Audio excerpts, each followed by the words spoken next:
నమస్కారం. నేను మీ దాసరి కవిత, ధర్మవరం స్వతంత్ర అభ్యర్థిని. మీకు అందరికీ తెలుసు కదా! నేను చాలా రోజుల నుంచి ఎలక్షన్ ప్రాసెస్ సంబంధించిన వీడియోలు చేస్తా అన్నా కదా! సో, ఈరోజైతే మొదలు పెట్టబోతున్నా. ఎలక్షన్ సంబంధించిన ప్రాసెస్ ఎపిసోడ్ 1 ఇది. ఇంకా ఎపిసోడ్ చేస్తా కంటిన్యూగా. సో, మొదటి ఎపిసోడ్‌లో ఎలా ఉంటుందంటే, మనకి నామినేషన్ టైం వచ్చినప్పటి నుంచి, అంటే మన నామినేషన్ వేసేకి టైం అనేది ఎలక్షన్ కోడ్ వచ్చిన తర్వాత సర్టెన్ టైం అనేది ఇస్తారంటే దాదాపు 1 వీక్ అంటే 8 డేస్ అట్లా 8 డేస్ 9 డేస్ దాకా ఒక టైం అనేది ఇస్తారు, అలాట్ చేస్తారనమాట. సో ఆ టైంలో మాత్రమే మనం నామినేషన్ వేసుకోవాలి. ఆ టైంలో ఏ టైంలో మనం నామినేషన్ వేసుకుంటే మనకంటూ ఒక టైం ఇస్తారనమాట. మొదటగా మీరు ఏం చేయాలంటే, పార్టీ తరపున వేసే వాళ్ళు ఉంటారు, ఈ స్వతంత్ర అభ్యర్థులు ఉంటారు. పార్టీ తరపున వేసే వాళ్ళకైతే ఎక్స్ట్రా సైన్ చేసే వాళ్ళు ఉంటారు కదా, అంటే వాళ్ళు ప్రపోజల్స్ ఒకరు ఉంటారనమాట. సో వాళ్ళకైతే చాలా ఈజీ, ఒకరితోనే అయిపోతుంది. కానీ ఇక్కడ ట్విస్ట్ ఏంటంటే, స్వతంత్ర అభ్యర్థులు ఉన్నారు కదా, వీళ్ళకే పెద్ద ప్రాసెస్ అనేది ఉంటుంది అనమాట. సో స్వతంత్ర అభ్యర్థిగా అప్లై చేసుకునే వాళ్ళు, నామినేషన్ అప్లై చేసుకునే వాళ్ళకైతే 10 మంది ప్రపోజల్ ఉన్నారనమాట. 10 మంది ప్రపోజల్స్ అంటే 10 మంది సంతకాలు. అంటే మీ నియోజకవర్గంలో ఎక్కడి నుంచైనా, వాళ్ళ గ్రామం నుంచే కాదు, మీ గ్రామంలో పెట్టినా ఓకే, నియోజకవర్గంలో వేరే మండలం నుంచి అయినా పెట్టినా ఓకే, నియోజకవర్గంలో వాళ్ళు ఓటర్ అయి ఉండాలి. సో 10 మంది స్వతంత్ర అభ్యర్థులకి సంతకం చేయాలి. సో వాళ్ళ డీటెయిల్స్ ఇవ్వాలన్నమాట. సో ఫస్ట్ వాళ్ళు సంతకం చేసిన తర్వాత ఫస్ట్ 5 మందిని అయితే మనం ఆర్డీఓ ఆఫీస్ ఉంటుంది మనకి, సర్టైన ఆర్డీఓ ఆఫీస్. సో ఆ ఆర్డీఓ ఆఫీస్లో మనం 10 మందిలో 5 మందిని అయితే మనం ప్రొడ్యూస్ చేయాలి. వాళ్ళకి ప్రొడ్యూస్ చేసి వాళ్ళ ముందే మనం సంతకాలు చేయించాలన్నమాట. సో 10 మందిలో 5 మంది చేస్తాము. దాని తర్వాత వాళ్ళు మనకు ప్రపోజ్ చేయాలా. ముఖ్యంగా ఏంటంటే, నామినేషన్ అనేది చాలా కీలకమైనది అనమాట. నామినేషన్తో పాటు మనం డాక్యుమెంట్స్ కూడా కీలకంగా సబ్మిట్ చేయాలి. ఏ ఒక్క డాక్యుమెంట్ లేకుండా మనల్ని రిజెక్ట్ చేసే అవకాశం ఉంటుంది. అంతేకాకుండా దానికి ఏ సంబంధించిన డాక్యుమెంట్ పెట్టాలి, ముఖ్యంగా దాంట్లో అఫిడవిట్ అనేది మెయిన్ ముఖ్య పాత్ర అనమాట. 2B ఫామ్లో అంటే మనకి 2 అప్లికేషన్ ఇస్తారు. రెండు అప్లికేషన్లు అంటే 2B ఫామ్ అని ఒకటి, ఫార్మ్ 26 అని అఫిడవిట్ ఇస్తారనమాట. మనకి 2B ఫామ్లో అయితే పెద్దగా ఏమి ఉండవు అనమాట, సింపుల్గా అయిపోతాయి నామినేషన్ వేసినప్పుడు. మనకి మెయిన్ పాత్ర 2B ఫామ్ అంటే మనకి అఫిడవిట్ అనేది 26 ఫామ్ అనేది ఉంటుంది. సో ఆ ఫామ్లో ప్రతి పేజీ మనకి కీలకమైనది అనమాట. అంటే మనకు సంబంధించిన మనం ఇస్తామన్నమాట. సో మనకి ఆస్తి ఉందా లేదా, మనకి ఎంత గోల్డ్ ఉంది, మన క్యాష్ ఇన్ హ్యాండ్ ఎంత ఉంది, మన మీద క్రైమ్స్ ఉన్నాయా, వగేరా వగేరా ప్రతి ఒక్కటి మనం దాంట్లో సబ్మిట్ చేయాలా, నోటరీ వేయాలా, లాయర్ సంతకం ఉండాలా, అట్లుంటుంది అనమాట. సో కొత్తగా వేసే వాళ్ళకైతే చాలా ఇబ్బందిగా ఉంటుంది అవన్నీ చేయాలంటే. సో ఈ ఎలక్షన్ ప్రాసెస్ అనేది మనం లాయర్స్ దగ్గర పోయి ఫిలప్ చేసుకోవచ్చు, మనం సొంతంగా చేసుకోవచ్చు. నేనైతే సొంతంగా చేసుకున్నాను అనమాట, లాయర్ అయితే లేదు. హ్యాండ్ రైటింగ్ చూడండి దాంట్లో ఉంటుంది. ఇంకొకటి ఏంటంటే, లాయర్ అంటే ప్రతి లాయర్కి ఈ ప్రాసెస్ తెలియదు. ఓన్లీ ప్రతి 5 సంవత్సరాలకి ఎలక్షన్ ప్రాసెస్ చేస్తుంటారు కదా, ఆ లాయర్లకు మాత్రమే ఇది అనేది తెలుస్తుంది అనమాట. సో మిగతా లాయర్లకి ఐడియా ఉండదు అనమాట. అట్లా ఐడియా ఉండదు కాబట్టి ఒకవేళ ఎక్స్పీరియన్స్ ఉండే వాళ్ళు కూడా ఒక్కసారి రాంగ్ చేస్తారనమాట. ఒక్క లైన్ తప్పినా, దాంట్లో కరెక్ట్గా ఇవ్వకపోయినా, అట్లీస్ట్ ఆ అఫిడవిట్లో ఒక చిన్న డాష్ టైప్ పెట్టినా, ఏదన్నా కొట్టివేతలు వేసినా, మన రాయగూడ నుంచి కూడా రాసిన, అట్లాంటి వాటిలో మనల్ని తీసేస్తారనమాట. స్క్రూటినీ రోజు అంటే మనకి విత్డ్రా టైం అయిపోయిన తర్వాత మనకి స్క్రూటినీ ఉంటుంది.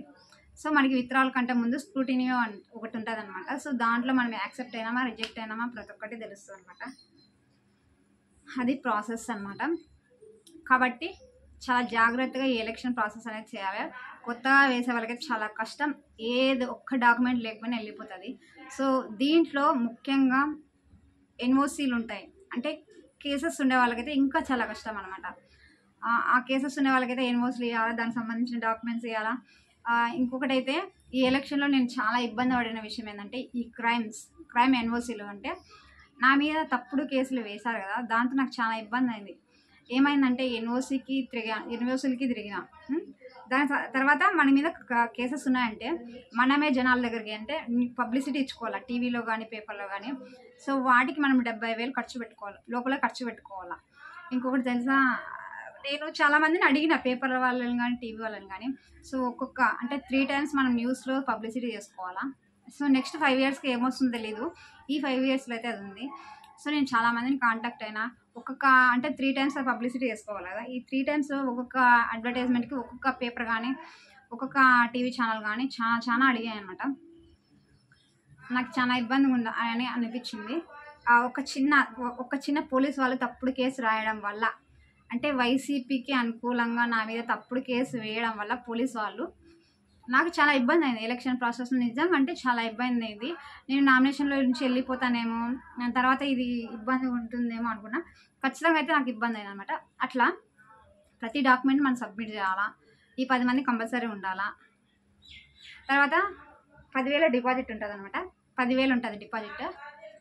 సో మనకి కానీ ఎలక్షన్ తర్వాత మనకి ఓటింగ్స్ వస్తాయి కదా.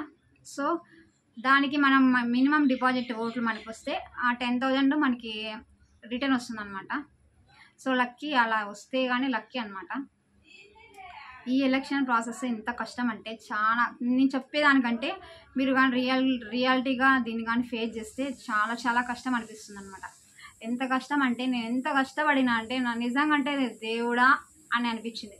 ఎందుకురా నాకు ఈ రాజకీయం, ఎందుకురా ఈ నామినేషన్ అంత కష్టపడినా అనమాట. ఈ నామినేషన్ వేయడానికి చాలా ఇబ్బంది అయితే, అలా ఇబ్బంది అంటే చాలా ఇబ్బంది అనిపించింది.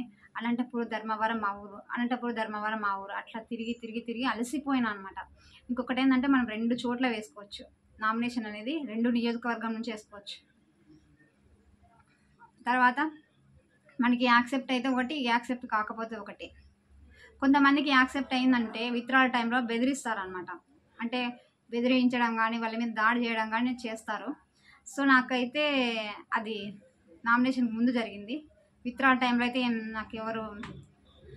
నాకెవరు బెదిరియడం కానీ అది జరగలేదు. కానీ మొదటి రోజు ప్రచారం ముందరైతే నాకు ఎవరో వైసీపీ వాళ్ళు తెలు వాళ్ళు నాకు కాల్ చేసి బెదిరించారు. ఆ కాల్ రికార్డ్ కూడా కింద ఉంటుంది, వెళ్ళి చూడండి. 23 మినిట్స్ ఉంటుంది. అట్లా చాలా ఇబ్బంది అంటే చాలా ఇబ్బంది ఉంటుంది. సో అందరూ ఒకటే సింపుల్గా ఏమంటారు తెలుసా, 10,000 ఉంటే చాలా నామినేషన్ వేయొచ్చు అంటారు కదా. అది రాంగ్. డిపాజిట్కి అయితే 10,000 పడుతుంది. సో నోటరీలు అంట, జిరాక్స్లు అంట, 10 మందిని తీసుకురావడానికి వెళ్ళడానికి ఛార్జెస్ అంట, వాళ్ళ మెయింటెనెన్స్ అంట, అట్లా అవ్వదు. మినిమం మీ దగ్గర 25,000 రూపాయలు ఉంటేనే మీరు నామినేషన్ కంప్లీట్ చేయొచ్చు. అర్థమైందా? 25,000 రూపాయలు మీ చేతిలో ఉంటేనే ఎమ్మెల్యే నామినేషన్ కంప్లీట్ చేస్తారు. తర్వాత ఇది అయిపోతే ఎలక్షన్ టైంలో ఓటింగ్ చేస్తారు కదా, అప్పుడు కూడా ఏజెంట్లు పెట్టుకోవాలా. అప్పుడు కూడా ఏజెంట్ స్వచ్ఛందంగా రారు. సో దానికి కూడా ఖర్చు పెట్టుకోవాలన్నమాట. నేనైతే పెట్టలేదు. ఇంత నిజంగా అంటే ఎలక్షన్ ప్రాసెస్ అంత ఈజీగా ఉండదు మీరు అనుకున్నంత.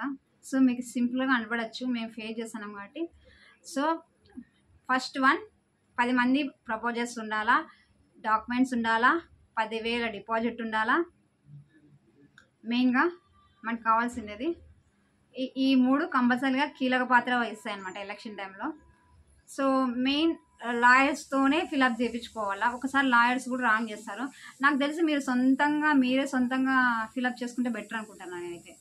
నేనైతే సొంతంగా చేసుకున్నా అంటే మన చేతులతో ఒకవేళ మిస్ అయ్యి అది లెస్ అయ్యి వెళ్ళిపోతే బాగుంటుంది. కానీ 10,000 డబ్బులు ఇచ్చి వాడు రాంగ్ చేసి మన పేరు బయటపోతే చాలా ఇజ్జత్ పోతుంది, అమౌంట్ పోతుంది, అంత ఇబ్బందిగా.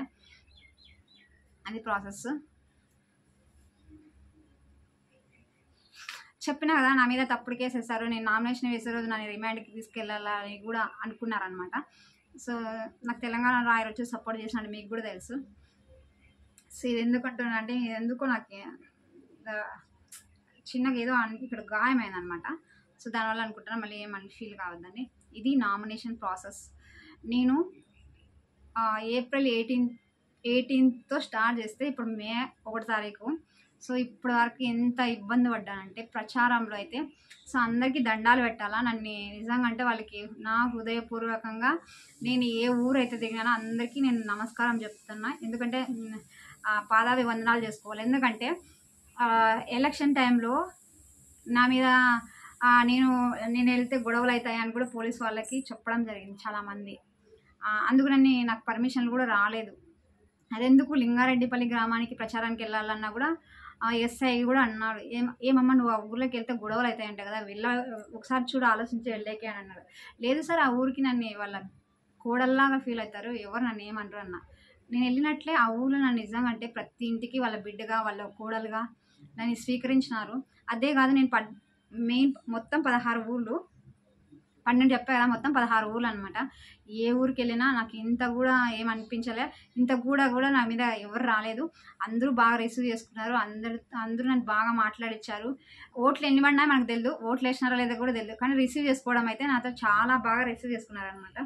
సో దానికి మాత్రం మొత్తం అందరికీ ధన్యవాదాలు. మీ ఇంటి బిడ్డగా ధర్మవరం నియోజకవర్గంగా ఒకే ఒక అమ్మాయిని గ్రాఫ్ చూస్తే 16 మంది ఉంటారు నోటితో సహా. ఈ 16 మందిలో అందరూ జెంట్సే, నేను ఒక్క లేడీని మాత్రమే ధర్మవరం నుంచి. కానీ ఒక్క లేడీ అయినా కూడా నాకు ఈ ప్రచారాలకి ఇబ్బంది పెట్టినా కొంతమంది ఇబ్బంది పెట్టారు.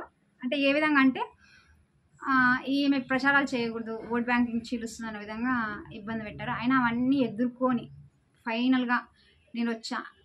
ఏ ఇబ్బందులు అనేది నేను నెక్స్ట్ వీడియోతో వస్తా, ఇప్పటికైతే ఆపేస్తున్నా. So thank you so much. వీలైతే ఈ వీడియోని షేర్ చేసి పెట్టుకోండి, ఎందుకంటే నెక్స్ట్ పొలిటికల్గా ఎవరన్నా చేయాలనుకున్నా వాళ్ళకి యూజ్ అవుతుందని నాకు తెలుసు. సో అందుకని ఇది వీడియో ఈ వీడియో సేవ్ చేసుకు పెట్టుకోండి, నెక్స్ట్ మీకు నామినేషన్కి యూజ్ అవుతుంది. సో థ్యాంక్ యూ, ధన్యవాదాలు అన్నమాట.